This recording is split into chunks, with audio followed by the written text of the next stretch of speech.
So Elon Musk's SpaceX IPO is today. It will be the biggest IPO in history, and that's not a bad thing. It's an amazing thing. But you're going to hear from people like Jimmy Kimmel that it's immoral, terrible, even evil. Why? Well, because all of us human beings, we have within us a vicious quality, envy. It's a universal human emotion. And envy is bad. It's wrong. God condemns it. I will explain why the SpaceX IPO is awesome, why Elon Musk deserves his wealth, and why we're all better off when we have a system where a guy can be a trillionaire. Let's dive in.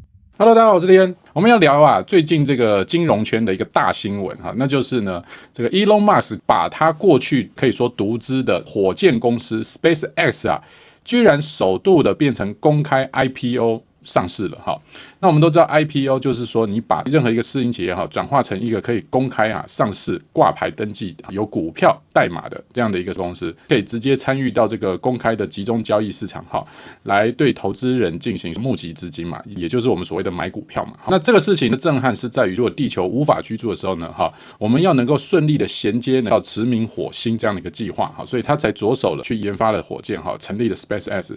那过去没有这种光是凭一个太空科可以说做着一种已经超过了美国梦已经完全变成是一种火星梦呢，就能够经营成功的这样的一个公司。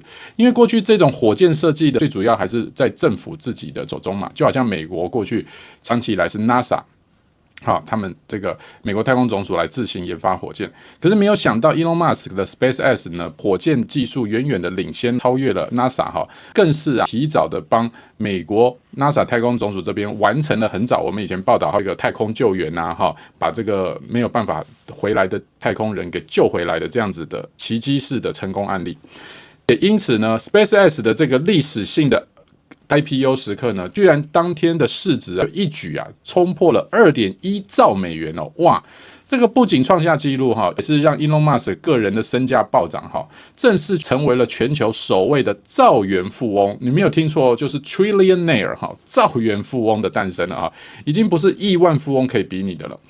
当然在股市里 IPO 上市离不开一场资本的狂欢，但是左派的自由主义这边呢，就开始对 Elon Musk 的 IPO 进行酸言酸语，并且大加挞伐用了一大堆的理由去调侃或者说批评包含 Elon Musk 本人的出身。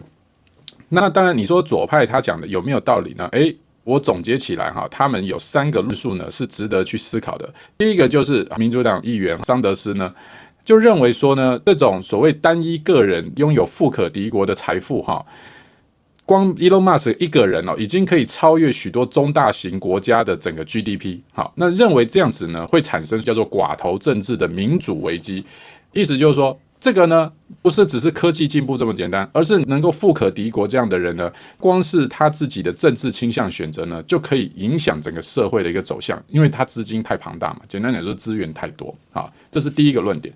那第二论点呢，就是我觉得比较可笑就是说富豪上太空，可是呢穷人却没饭吃这种阶级仇恨观念，就是左派强烈质疑说，哇，你 SpaceX 的这种宏大远景，到火星建立殖民地，向太空发射100万个 AI 的数据中心，那这些东西呢，你也没有来帮助地球上面的这些基础建设的建立反而呢让地球可以说燃烧损失等于呢就为了满足你个人的这种沉迷于科幻小说般的太空梦，募集了这么多资金等于说带着一票人大家都跟你去做梦那可是穷人呢还是一样可怜没饭吃为什么不拿这些钱去帮助穷人呢？对不对？那这个话也很奇怪人家首度 IPO 上市的公司，就算没有 IPO 上市的时候，他一样很有钱也一样 SpaceX 在赚钱，而且他们赚的很多是美国国防部的经费，因为呢国防部直接从过去的自主研发火箭现在干脆就是直接向 SpaceX 来采购火箭了那你说这2个能够并在一起相提并论吗？我觉得是太过牵强。那当然第3点就是认为说，哎呀，我们现在进入到这 M 型化的社会甚至所谓的 K 型化，也就是呢财富又更高度的集中在最后只剩下这个少数的1%的人的手里那左派就借此机会在许多的社群媒体上面洗版，就呼吁说必须对马斯克这种超级富豪我们要来征收高比例的财富税然后就痛批现行的资本主义制度呢只会让财富无限的集中在这1%的人手中。那听起来好像也颇有它的道理嘛。我相信这也可能是我们许多小老百姓常常其实会有的一种不确定的意识形态，就是好像似乎我们都不反对人人都可以做梦，那更不要说美国人他可以做所谓的美国梦嘛也就是只要你有心，你愿意承担风险，你愿意冒险，你应该呢就可以有一个成功赚大钱的一个机会。可是呢，我们似乎又好像隐隐的在担心说这个社会是不是好像财富或资源越来越被集中垄断在最少数人的手里这个我觉得是今天想要跟大家一起好好的探究的一个细节就是到底我们是否真的是出于一个单纯去检视所谓资本主义的制度是否合理跟公平，还是说所有的这一些所谓酸言酸语看似的一种偏向仇富的心态，究竟是不是只是出于我们个人的嫉妒心作祟使然呢？那今天呢，美国保守派的另一员大将 Ben Shapiro 他对此就非常有意见。那我们就来听听看 Ben Shapiro 他是怎么来看这件事情的，之后再来做我个人的一些注解跟看法吧。Let's go！So, the SpaceX IPO is today. It has been long awaited. It will be the biggest IPO in all of human history.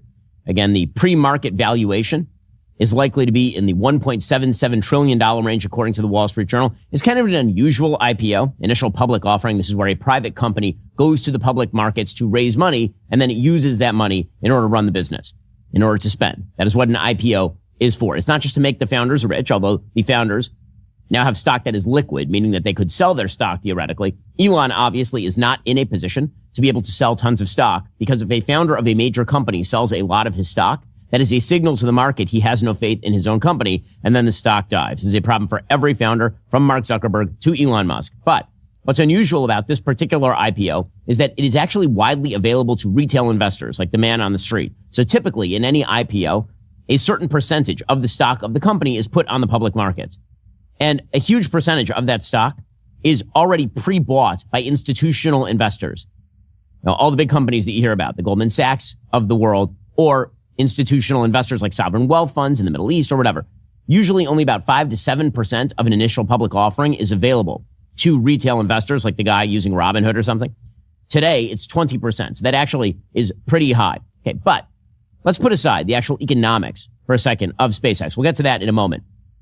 The thing that really matters, and the thing that I think could destroy the country, honestly, and the global economy, is the thing that has always been a threat to humanity, and that is envy. So Jimmy Kimmel is just a beautiful example of this. Jimmy Kimmel is a multimillionaire who works for billionaires who is upset about a trillionaire.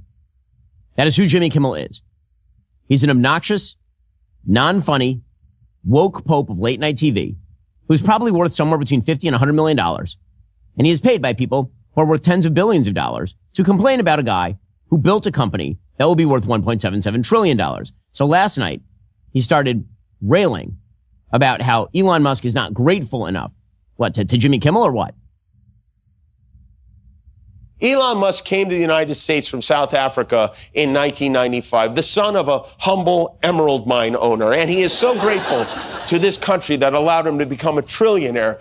Tesla paid almost no federal income tax over the past 3 years. You know, for a guy who has been openly cheering immigrants getting kicked out of the country for stealing from us, sure seems like an immigrant who's been stealing from us to me.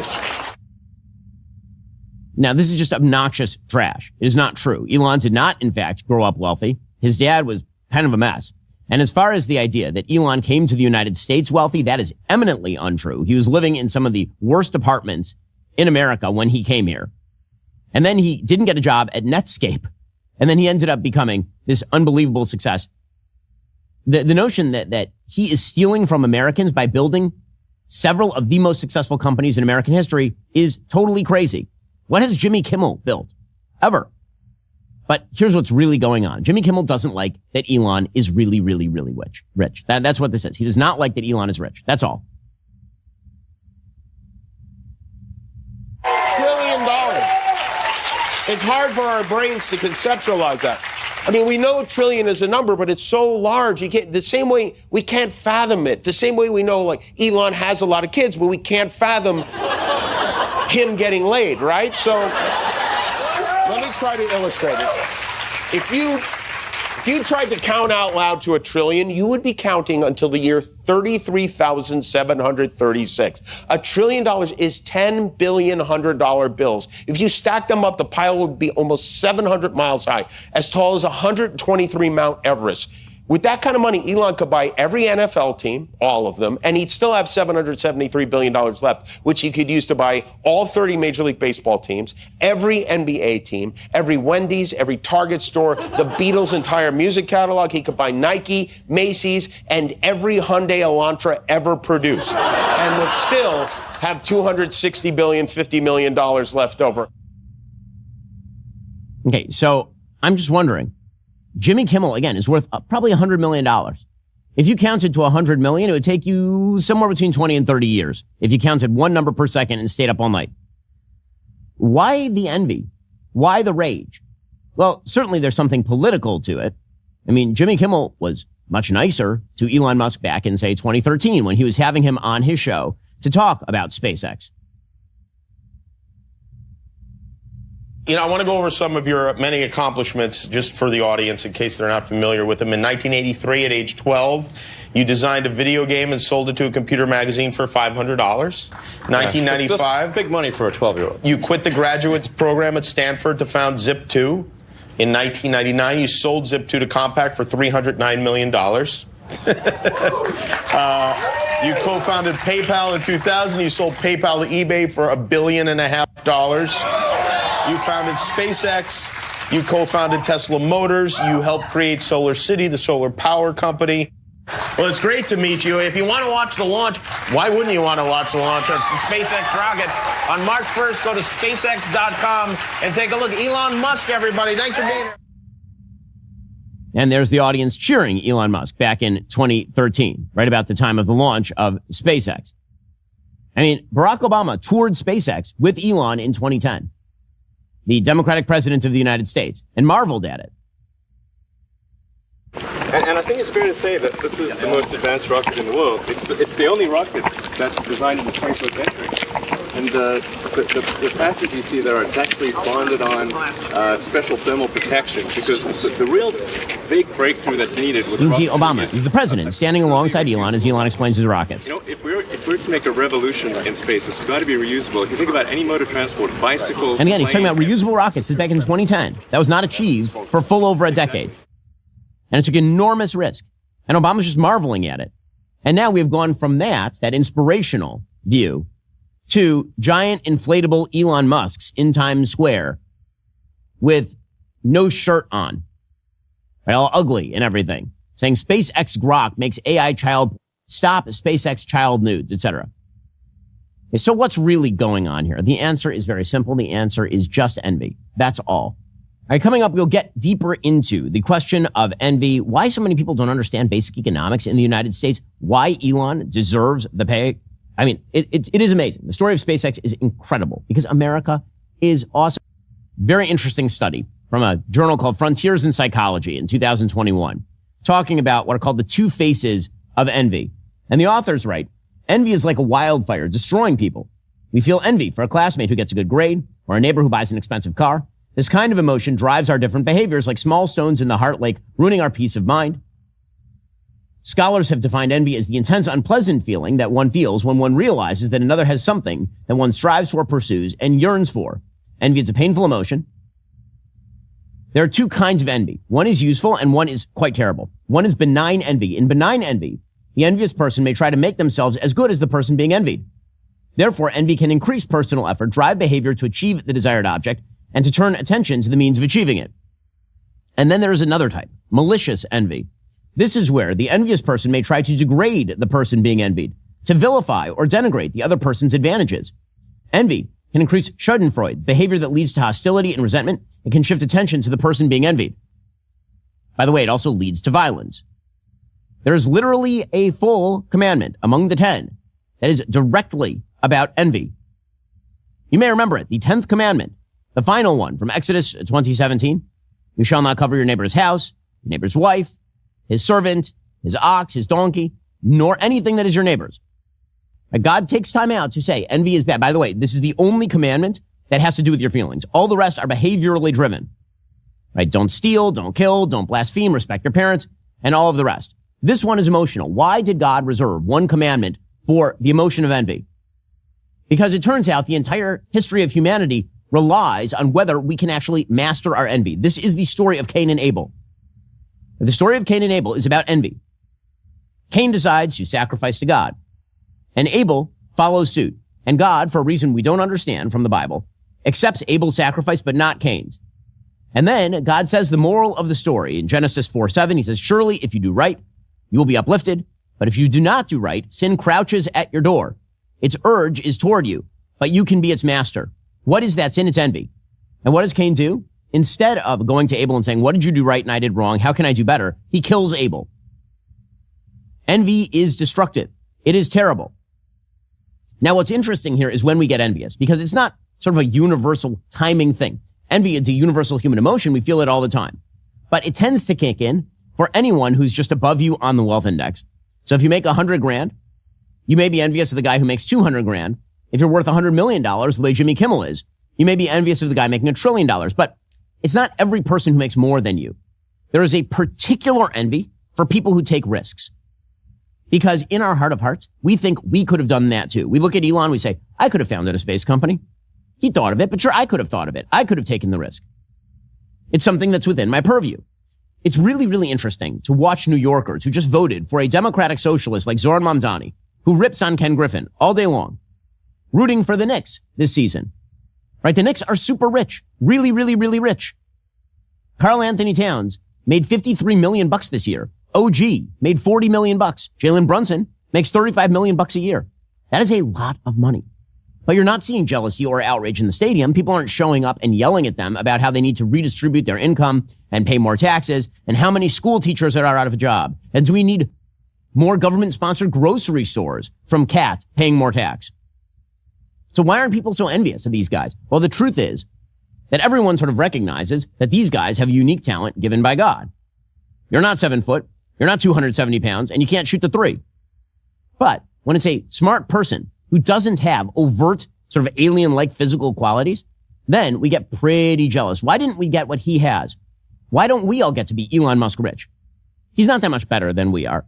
But here is the thing. The reason that Elon is super rich, and I know a lot of people who are as bright as Elon. I know a lot of very high IQ. Elon has a very high IQ. I know a lot of very high IQ people. He's much richer than any of them. Why?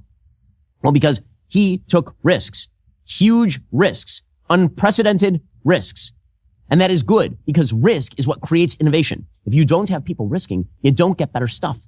If you don't have people putting up their house for mortgage in order to sponsor and subsidize them building a company, the company does not get built. If you don't have people willing to put their own money where their mouth is, their own time, their own effort, where their mouth is, you do not get new things. And we need new things. And not only that, we need a system that allows you to keep what you make. Why? Well, because here's the thing. For every single Elon Musk in any industry, there are 10,000 dudes who thought of it, risked it, and failed. And so what is the only thing that will keep people risking it and trying to do the thing that actually builds? The only thing that incentivizes that is the possibility of making a lot of money. That is the only thing. The thing that generates people willing to take the risks that actually make the world a better place is a system that allows you to keep what you make, to keep what you kill. Okay, that is why the system must be maintained. Risk-taking is risky. Take, for example, Blue Origin. Okay, so Blue Origin is another company run by another billionaire, Jeff Bezos. Blue Origin is a competitor to SpaceX. This is a risky business. It was just a couple of weeks ago that we watched a Blue Origin rocket explode on the ground. I mean, you know how much money and time and effort were lost in this 1 millisecond? Billions of dollars. Billions. Not millions. Billions. I mean, this is what it looks like when you risk, because sometimes you fail. You know how many videos there are of Elon Musk's rockets blowing up on the launch pad? We've watched videos on the show of his reusable rockets failing. This stuff happens. You have to take the risks. I mean, here's a picture from 2006 at rocket debris from Falcon 1's first flight. A much younger Elon Musk looking at what it looks like. I mean, To go from that to a $1.77 trillion IPO is an amazing feat. That's a great thing. It's a great thing. Look at that. That's what failure looks like. And what success looks like is the IPO today. How do you incentivize a person to keep looking failure in the face over and over and over and again? You have to have an American system, a free market system that rewards risk-taking, that punishes failure and rewards success. That is what you require. I mean, people forget that Elon Musk risked pretty much his entire early fortune on SpaceX and Tesla. He got about $180 million when PayPal was sold. He poured about $100 million of that $180 million into SpaceX and Tesla. Now, again, over time, he ended up with a stake of approximately 42% in SpaceX. The company was almost bankrupt in 2008. By late 2008, after the first 3 Falcon 1 launches, and you saw that picture of him just crouching, looking at the debris, SpaceX was running out of money. They were down to basically their final weeks of capital, and Elon scraped together personal loans against his own assets to make payroll to keep the company from shutting down. This is what risk takers do. Again, he's got personal loans to fund both SpaceX and Tesla personally to prevent them from folding before they were commercially viable. This is risk-taking, and it's awesome, and it should be rewarded. If you want cool stuff, you have to reward risk-taking. It is necessary. It is good. Walter Isaacson, in his biography of Musk, talks about the fact that when Musk first decided that he wanted to send a mission to Mars, the first thing he realized is he had no clue about anything rocket-related. So he cold called an aerospace consultant named Jim Cantrell, and then he basically just learned up. According to Isaacson, from Cantrell and others, he'd borrowed rocket propulsion elements, fundamentals of astrodynamics, and aerothermodynamics of gas turbine and rocket propulsion, along with several more seminal texts. It wasn't that Elon started off as some sort of expert on space. He was not. He knew pretty much nothing. It's that Elon is personally an incredible risk taker, not just about his money, but also about his time and his expertise. He looked at something, thought, that's fascinating to me, I'm obsessed with it, and just launched himself into it. Isaacson quotes another billionaire, Peter Thiel, saying, "What I didn't appreciate is that Elon starts with a mission and later finds a way to backfill in order to make it work financially and technically. That's what makes him a force of nature." Alrighty, coming up, we'll get to a bunch of people who just are envious of other people's wealth, but they're pretending that it's because they're altruistic, but really it's because they hate and don't understand free markets. But you do. Running a business is tough. Every single day brings a new decision, a new task, a new problem to solve. Before long, managing the business starts getting in the way of actually growing the business. Okay, so one of the things that you will see in modern American politics is pure envy, right? They're people jealous of Elon because he took a risk, masquerading as altruism. This is always and forever the socialist pitch. You don't like people who are rich because they're richer than you. You envy them, and therefore they must have stolen from you. This is what malicious envy looks like. So Hassan Piker, who is truly a leech, the man has never created a thing. He has not innovated a product. He has not started a major company. He does not employ very many people. He's truly a useless Nepo baby of Cenk Uyghurs. And yet he's touted as some sort of great thinker. Well, he compares people like Elon to the Gilded Age. He blames capitalism for people sleeping outside in the United States every night, as though the natural condition of humanity is innovation and growth, as though wealth is the natural condition of humanity as opposed to abject poverty, which is the actual natural condition of humanity, absent innovation. By the way, perform a quick thought experiment and you can see that the only thing that has changed in human history is free markets and innovation. Private property. That's the thing that changed. Because here's the thought experiment. Think of every single thing in Elon Musk's rockets. Think of every single element. Were any of those elements not present on planet Earth in the year 1000 BC or 10,000 BC or 100,000 BC? Every element in your computer was present on planet Earth when Jesus was walking the earth. Every single element. What changed? Innovation, private property, capitalism, rewards for risk-taking. That's what changed. The reason Hassan Piker sits there in his well-made suit and Cartier glasses is because those companies that make them exist thanks to private property and capitalism. That is the reason. But here's Hassan Piker masquerade. He takes the envy and then he hides it behind a mask of, I just care about people. No, you don't. No, you don't. You're just jealous. You're just a jealous leech. In the wealthiest nation on earth, 700,000 people sleep outside every single night. I mean, that's preposterous, right? And the solution to that is so simple, really. If we were to just like retool our system a little bit, because we have all of the wealth, we have all of the potential, we have all of the opportunity to change this system, to ensure that doesn't happen, because it's unbelievably inhumane, and yet we don't do it because this is the way the system is designed. This is the way capitalism has to continue. And yet, in spite of the same wealth inequality, if not worse, that we're currently experiencing in comparison to the Gilded Age, Americans are sleepwalking in the direction of fascism. That's what I want to avoid. What a ridiculous person. What a truly ridiculous person. And I just want to point out here that even the so-called Gilded Age, right, which again was a propaganda angle on one of the most innovative and creative times in American industrial history. It's what launched America into the forefront of the global economy, is what generated America's leading wealth on planet Earth, the Gilded Age. And all of the supposedly evil robber barons, people like J.P. Morgan or Rockefeller, these are people who coined industries. Also people who, by the way, saved the economy. In 1907, the American economy nearly collapsed, and J.P. Morgan got all the bankers in a room. There was no Federal Reserve at the time. And they backstopped the entire American economy. Okay, but wealth creation helps people. People are not sleeping homeless because SpaceX is successful. You know, it is truly incredible, the just baseline economic ignorance of folks.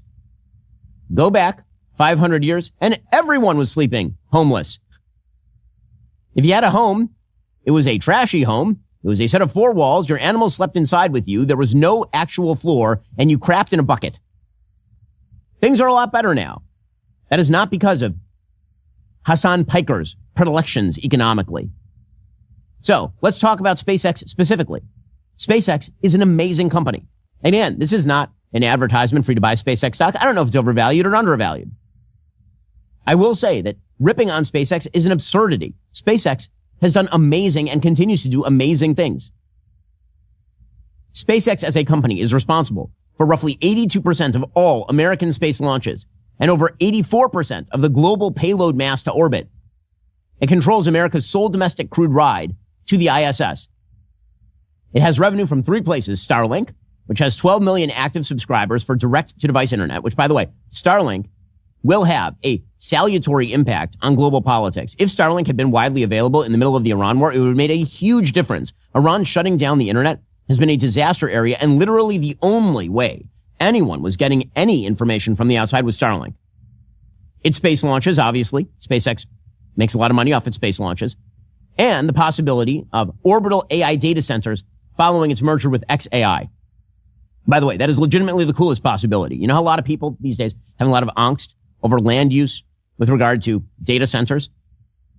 So the fix for that, innovation, man, it's an amazing thing. Risk-taking, an amazing thing, is something called orbital AI data centers. So what is that? That means that you literally launch pieces of data centers into space, and then they rely on solar energy because the sun's energy is constant in space, and the cold temperatures of space prevent overheating.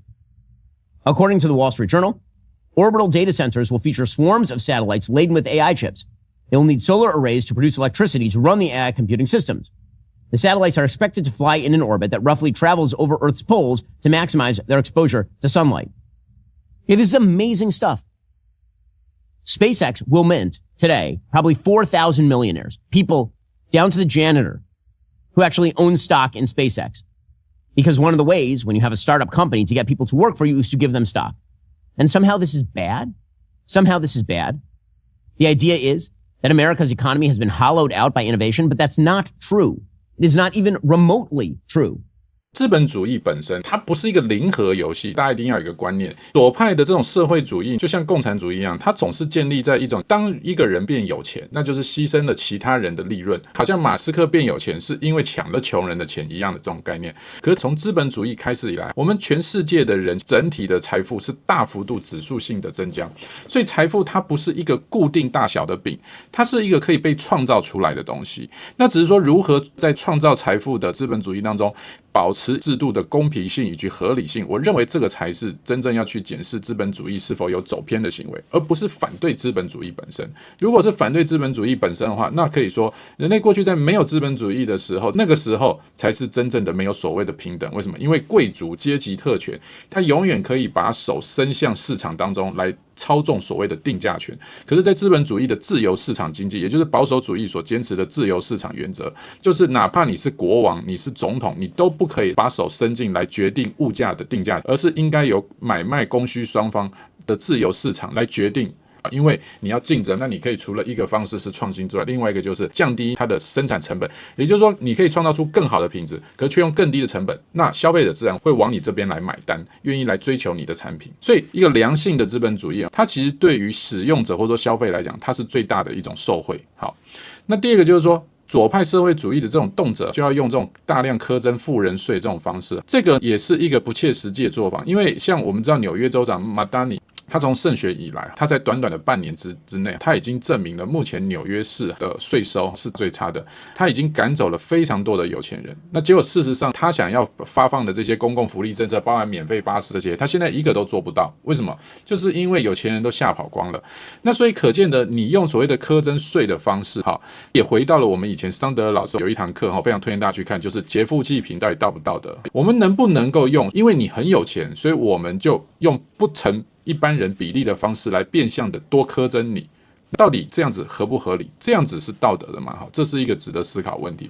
从另外一个现实的角度讲，就是说，你如果今天你真的要强行苛征财富税，那会不会逼的富人就卖掉自己手中的股票？那如果这样，那你到底是在帮助一家科技公司不断的成长茁壮，还是干脆直接的毁掉别人未来的科技呢？那另外 Ben Shapiro 也提出一个我觉得蛮强的论点，就是说像这种 IPO 公开上市，它反而可以创造出共同财富，因为人人都有机会购买这个 SpaceX 的股票，那你相对你也要承担它的股票是上涨或是下跌的风险。但是如果你愿意承担，那如果这一家公司它以后的市值更好，它的营收更好，那你也同享获利，等于投资成功，其实是创造共同财富的一个机会。马斯克他 IPO 上市没有错，他的身价确实是暴涨，可是他是不是也同时创造了许多小股东的财富呢？到目前为止，放眼不要说是美国了，哪怕是全球，都很少有人像伊隆马斯克这样，只是为了一个要上火星的殖民火星梦，就这样子义无反顾的去投入大量的精神跟资金去搞这种火箭研发的，因为这个一般不是我们普罗大众的民生必需消费品。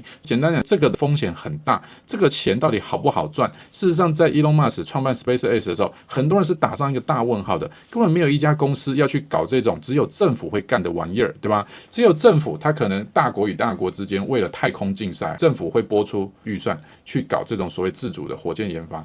那你这种民营公司你要去搞，第一个首先是你除非超越政府的研发能力，不然你也是白做。那第二个就是说，你如果真的做成功了，那你要怎么样能够去变成一个商业化的价值跟利润化，这个又是一个大哉问，是一个很难的课题。可是 Elon Musk 他确实做到了，因为后来他居然成功的接到了大量的从 NASA 来的国防部来的订单。好，你甚至要用所谓反托拉斯法，认为他有垄断问题都无法。为什么？因为根本没有人想干跟他一样的事情。所以我必须说，在这点上面 ，Elon Musk 的 SpaceX， 我认为是实打实的，是靠自己的一个梦走出了一片天空。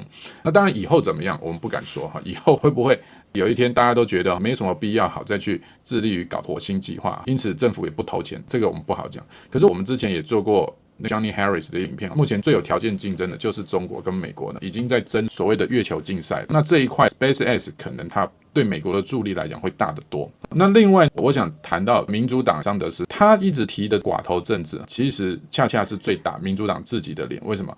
因为在川普竞选2024的美国总统之前，基本上所有美国的科技业大佬7大巨头，除了特斯拉也就是 Elon Musk 后来力挺川普站台之外，其他的6人基本上可以说都是一面倒的支持民主党的贺锦丽，包含 Amazon 的 Bezos， 包含 Facebook 的马克·祖克伯，这些科技业的大佬的政治现金是一股脑的往当时还在执政，也就是 Joe Biden 时期的民主党给投钱，根本没有人想要投给 Trump。那个时候基本上民主党的政策其实才是真真实实的在进行寡头政治，包含我们讲的 Facebook 是如何的利用言论审查机制来帮民主党打击异己，限制社群媒体的言论自由。所以那时候为什么查理克才会感叹说，要不是那时候美国有 TikTok 抖音的海外版的平台，不然保守派声音根本发不出去。所以你要说寡头政治，那其实民主党过去就已经在走寡头政治了。那个时候，川普有任何一点主流媒体的新闻资源根本没有，更不要说，